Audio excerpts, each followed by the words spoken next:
விருதுநகர் அருகே அய்யனார் நகரில் போதையில் சென்ற இளைஞர்கள் சிலர் எதிரே வந்த மற்றொரு இளைஞரை கடுமையாக தாக்கும் சிசிடிவி காட்சிகள் வெளியாகி அப்பகுதி மக்களிடையே அச்சத்தை ஏற்படுத்தியிருக்கிறது. முதலில் அந்த காட்சிகளை பார்க்கலாம்.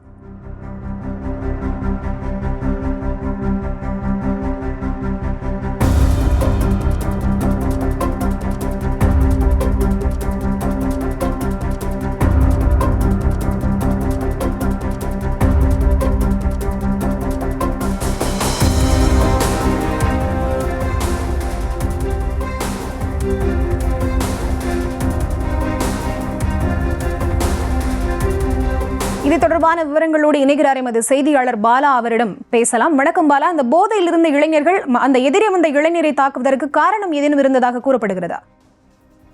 வணக்கம். விருதுநகர் நகராட்சிக்கு உட்பட்ட அகமது நகர், பாத்திமா நகர், அய்யனார் காலனி, பர்மா காலனி போன்ற பகுதிகளில் இரவு நேரத்தில் கஞ்சா மற்றும் மது போதையில் ஏராளமான இளைஞர்கள் சுற்றித் திரிந்து வருவதாகவும் அப்பகுதியில் நடமாடும் பொதுமக்களிடம் விதந்த விதமாக பிரச்சனையை ஏற்படுத்தி அடிதடியில் ஈடுபடும் போதை ஆசாமிகளால் அப்பகுதி பொதுமக்கள் அச்சத்துடன் வாழ்ந்து வருகின்றனர்.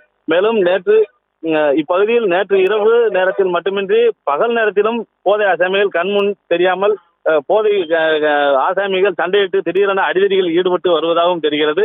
இதனை அடுத்து நேற்று அப்பகுதியில் போதை ஆசாமிகள் அப்பகுதியில் எதிரே வரும் ஒரு நபரை அடித்து துன்புறுத்தி கொடூரமாக தாக்குதலில் ஈடுபட்டு சம்பவம் அப்பகுதியில் பெரும் பரபரப்பை ஏற்படுத்தியது.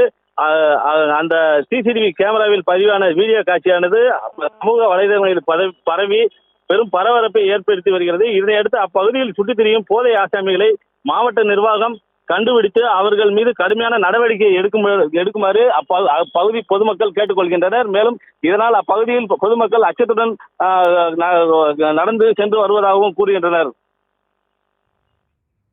விவரங்களை வழங்கியமைக்கு நன்றி பாலா.